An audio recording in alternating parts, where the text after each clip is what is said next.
You mentioned that you interviewed Eddie at 5150. Kind of tell us about that interview and the whole.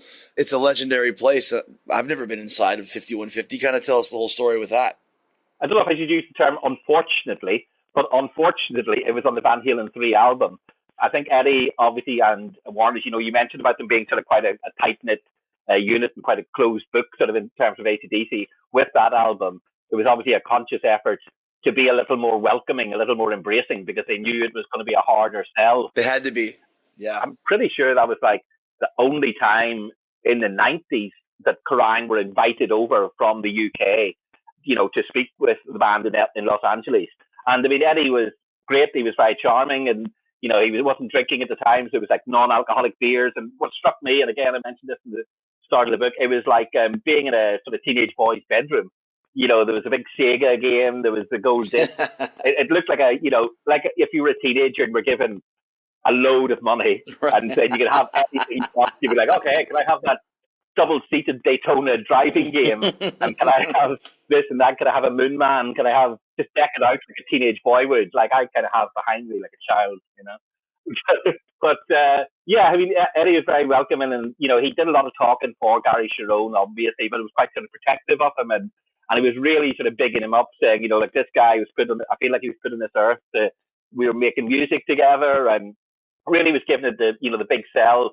But one thing I also mentioned is that he had a guitar in his hands the whole time, and would sort of be like absent-mindedly strumming it and playing it. And at the start of the interview, he set a dictaphone down on the table beside mine, and that was the first time. I mean, I'd been a journalist for like 5 years, I guess, at that point. That was the first time anyone had ever done that. And at the time, I was thinking, he's obviously had some bad history with a magazine, and he wants to make sure he's not misquoted. And he's, if there's a word out of place, he's got to come back and go, hey, I've got a recording of this, and I didn't say that, or I didn't mean like that. So I was like, okay, well, I better keep this straight down the line. And it was only later, I saw an interview that he did, or read an interview rather that he did with the writer Chuck Klosterman in Billboard magazine, which I think was maybe 2012, 2015. And then he talked about how basically he wrote all those biggest songs while he was out of his face, off his head, either on sort of, on the tour bus or whatever, but always in a state of distorted reality, let's say.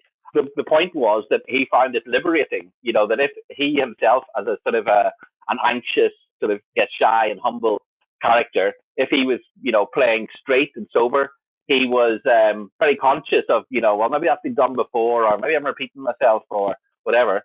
But when he was in this headspace where he was totally, I'm not saying he was in a total state of unconsciousness, but he wasn't conscious of entirely what he was doing. Sure. So right. He would just play freely, and he would just record, and then he would go back to those things and pick stuff out, cherry pick. I know a lot of bands have that with, riff writing. Metallica sort of famously, they would all be sort of writing riffs, and that's where they found the riff to Enter Sandman on one of Kirk Hammett's riff cassettes. Right. So I think Eddie worked in the same way, but sort of, yeah, getting into a state where he was relaxed.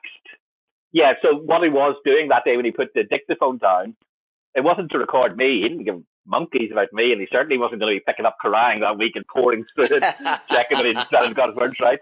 It was actually because he wanted to tape what he was playing at the time, in case, like, when he went back to it, maybe he'd be like, oh, there's a little doodle there that, I could come back to, and I could extrapolate on that. Wow. So it's kind of an interesting way of working, but I didn't get that at the time. And literally only during the research of this book, it was like, oh, that's what it was.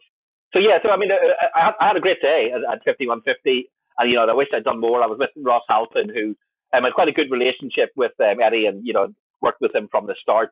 I was sort of allowed to loiter around while they were doing the pictures and stuff like that. And it did feel like, I mean, I'm not like a super guitar nerd. I used to play guitar really badly, but it wasn't like I was sort of wandering around at all, looking at humbuckers and